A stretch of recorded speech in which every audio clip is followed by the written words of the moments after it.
Hola gente, bienvenidos una vez más a este canal. Hoy vamos a estar hablando sobre un tema sumamente básico, pero que todo el mundo hace mal, tanto desarrolladores avanzados como desarrolladores que recién empiezan. Los avanzados lo suelen hacer mal porque son cosas que aprendieron cuando recién empezaban y se van olvidando con el tiempo, le van dejando de prestar atención y empiezan a tomar malos hábitos. Lo he visto en todos los proyectos en los que trabajé y lo sigo viendo siempre, y yo mismo cometo estos errores por más que los tengo bastante presentes, así que está bueno repasarlos. Y la gente que recién arranca, por lo general, por la dinámica eh, de hoy en día de cómo se enseña programación, esto no se enseña, lamentablemente. Así que, y es sumamente importante y tiene un impacto muy grande en el código con muy poco esfuerzo, ¿sí? Un poco lo que vamos a estar hablando es básicamente lo que refleja este meme, ¿no? Detrás de un bad naming, por lo general, tenemos en realidad bad code, ¿sí? Ahora lo vamos a ver.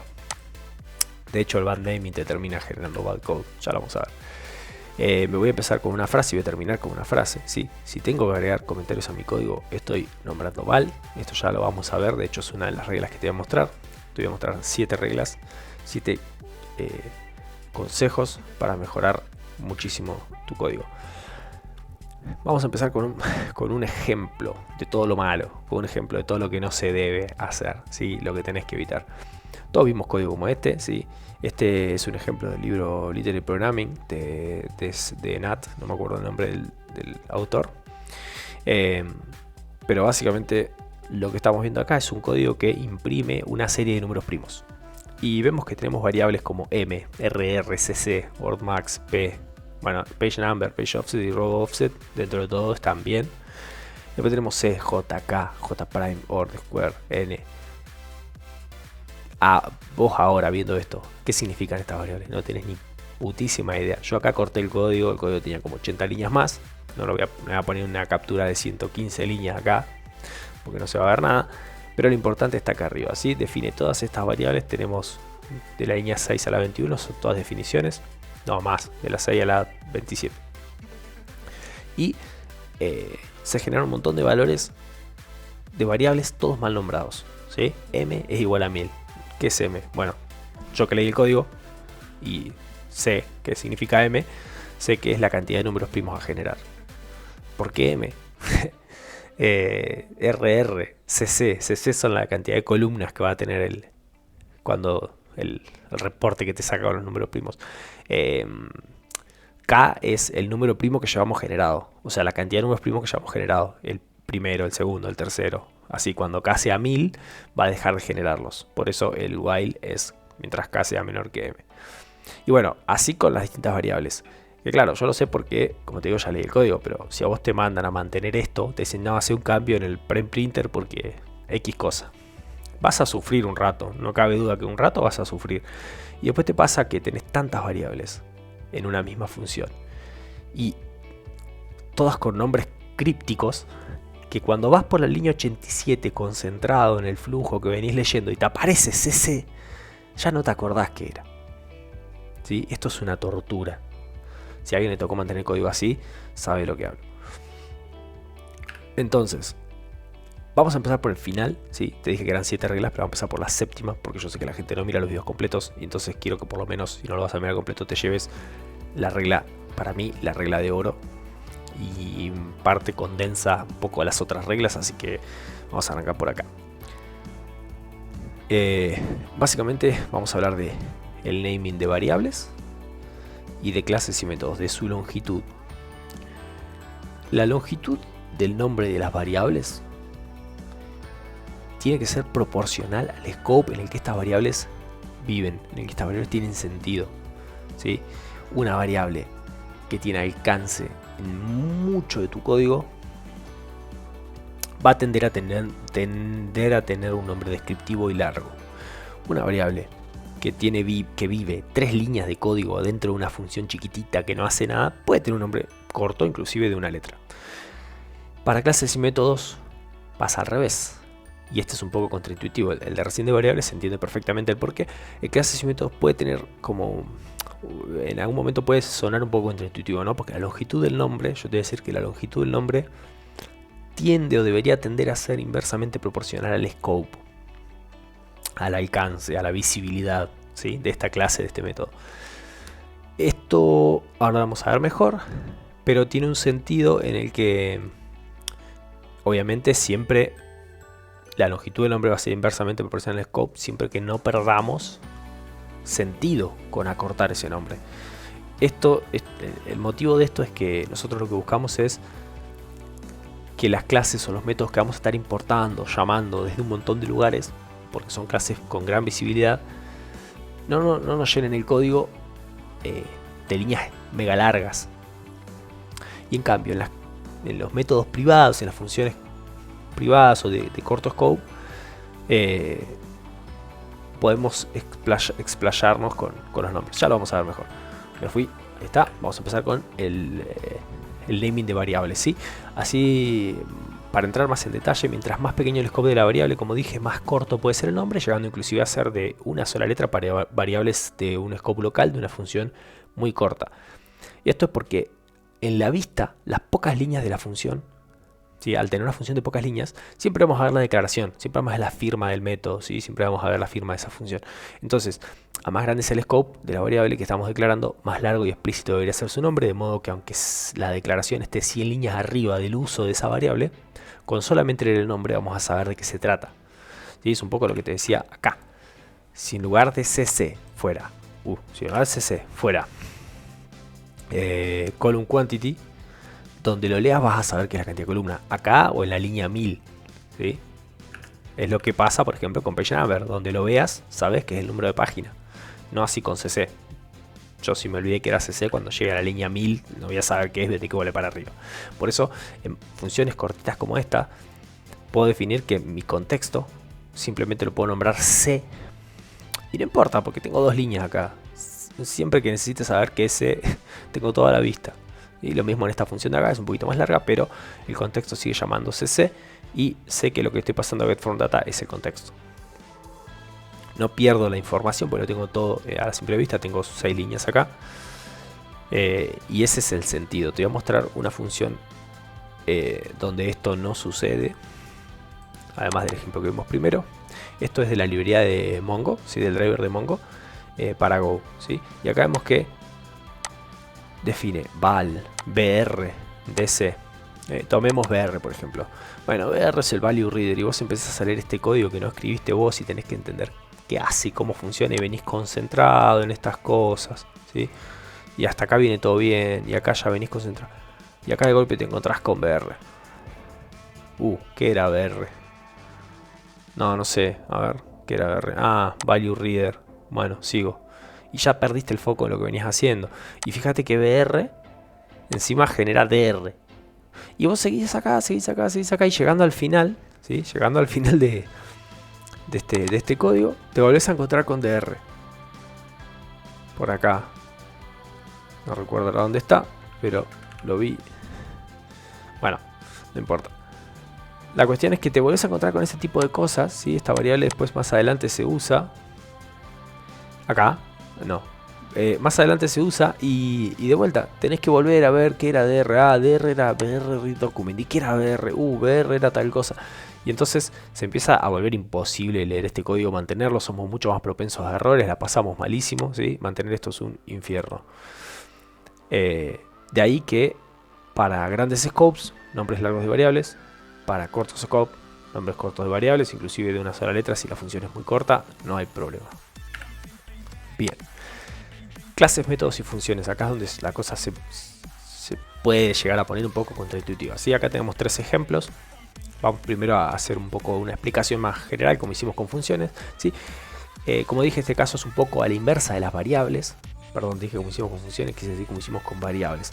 En este caso es un poco a la inversa de las variables, ¿sí? Las clases y métodos privados deberían tener nombres largos y totalmente explícitos de lo que hacen. De esta forma tenemos algo así como un nombre que a la vez es un comentario. Ahora vamos a ver en el ejemplo que tengo ahí. Es decir que estos nombres son autodocumentados y al ser privados no tienen visibilidad al resto del código, por lo que no molestan, ¿sí? Por otro lado, los nombres de clases o métodos públicos que tienen una gran visibilidad y lo vamos a estar llamando de todos lados, está bueno que sean los más cortos que se pueda sin que pierdan el significado, porque los vamos a estar importando y usando en otras clases y se empieza a volver incómodo manejar un nombre con 50 caracteres. Y por otro lado, además, como otra contra de esto, es que cuando tenemos clases que derivan de otras clases, los nombres tienden a ser cada vez más largos, porque al nombre de la clase le ponemos un adjetivo, ¿sí? Por ejemplo, yo tengo la clase account y tengo una clase que deriva de account, que es savings account. Bueno, ya le puse un adjetivo, savings. Entonces, savings account. Pero ahora, bueno, sigue siendo un sustantivo, pero por ejemplo, ahora tengo dos tipos diferentes de savings account. Tengo un savings account corporativo y un savings account para personas. Entonces voy a tener, no sé, adjetivo savings account. Es decir, que el nombre va creciendo cada vez más, va tomando más cantidad de palabras y haciéndose más largo. Por eso está bueno mantener, sin perder el sentido, los nombres de clase los más cortos posibles. Acá tenemos unos ejemplos de código, ¿sí? Los voy a traer. Tenemos este método process, ¿sí? de este use case, que es backoffice get article by id use case. Y este método, acá un poco estamos rompiendo, o digamos, el nombre de use case es mega largo, y yo te estoy diciendo que las clases, en este caso el use case, si bien en Go no hay clase, lo podríamos pensar como una clase, tiene un nombre mega archi largo. Pero bueno, para mí en este caso valía la pena usar ese nombre. Pero si prestamos atención a lo que son las funciones, vamos a ver que en este use case, process, el método process, el método público, una cosa que voy a comentar para los que no saben Go, los métodos públicos en Go empiezan con letra mayúscula y los métodos de funciones privados con letras en minúsculas. Y acá tenemos un método y dos funciones. Las funciones son privadas y el método es público. Entonces este método tiene un nombre súper corto, de manera que cuando yo lo llame donde lo llame, simplemente con process ya lo estoy llamando. Acá un poco se define el sentido, porque process no hace sentido, ¿sí? Pero se define el sentido de process en el nombre del use case. El use case me está diciendo exactamente qué es lo que hace, por eso el nombre de use case es largo, ¿sí? Pero vemos que el nombre de la función pública a la que yo voy a estar llamando a cada rato es process, súper cortito.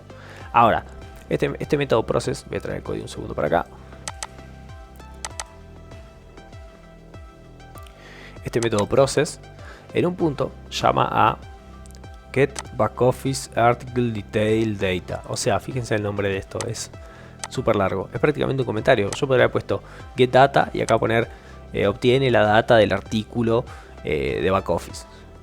Sí, o puedo directamente ahorrarme el comentario, nombrar correctamente la función privada que no tiene visibilidad a ningún lado, se usa acá adentro nomás, y acá definirla y de un vistazo saber qué hace esa función. Y si no necesito, porque el mantenimiento que estoy haciendo el error que estoy detectando, lo que sea, no implica esto, no implica esta data, no hace falta entrar a esta función. Pero yo ya con ver esto ya sé exactamente qué es lo que la función hace. Y de hecho, esta función adentro llama a otra función, ¿sí? Que se llama parse blocks to HTML, ¿sí? Y de vuelta toma blocks, me devuelve HTML y por dentro hace un parseo. Me está diciendo exactamente lo que voy a hacer. Voy a parsear de esto a esto, ¿sí? El nombre de vuelta termina siendo un comentario. Yo esto podría haber llamado parse simplemente y acá pone un comentario. Parsea los bloques a HTML, ¿sí? Es como que el nombre de mi función termina volviéndose un comentario y el código me queda auto documentado. Esa es un poco la idea detrás de mantener los métodos o clases públicos con nombres lo más cortos posibles, siempre sin perder el sentido. Si se necesita un nombre largo se usa. Y las funciones privadas, sí está bueno, autodocumentadas, nombre largo, explícito. Bien, con esto ya tenés lo más importante que te quería decir. Ahora vamos a ver las 7 reglas un poquito para que las tengas en claro. La primera es elegir los nombres a conciencia, ¿sí? Los nombres no deben ser elegidos solo a tu conveniencia. No porque tengas que escribir un par de funciones y necesites llamar a una variable muchas veces, le vas a poner un nombre corto para no tener que escribir cantidad de líneas a imprimir cada vez que quieras usar la variable cantidad de líneas a imprimir, ¿no? Entonces le pongas Q y listo. Vos sabés que Q es cantidad de líneas a imprimir. Sí, hoy sabes. Pero cuando vos tengas que volver a leer ese código, a lo mejor no te acordás. Y ni te digo si tiene que venir otra persona, ¿sí? Como el ejemplo que vimos al principio. Entonces, los nombres no solo a tu conveniencia, sino elegirlos a conciencia pensando en que además de que lo tiene que entender la computadora, lo tienen que entender los maintainers de ese código. Lo segundo, los nombres deben comunicar de forma clara las intenciones de lo que se está nombrando. Debes evitar los nombres que no comunican el propósito de lo que estás haciendo, ¿sí? Lo que vimos recién. Parsear los bloques a HTML. Está clarísimo que hace esa función. Nadie puede decir que no está claro. Está súper claro. Get backoffice, detail, article data. Está clarísimo lo que hace.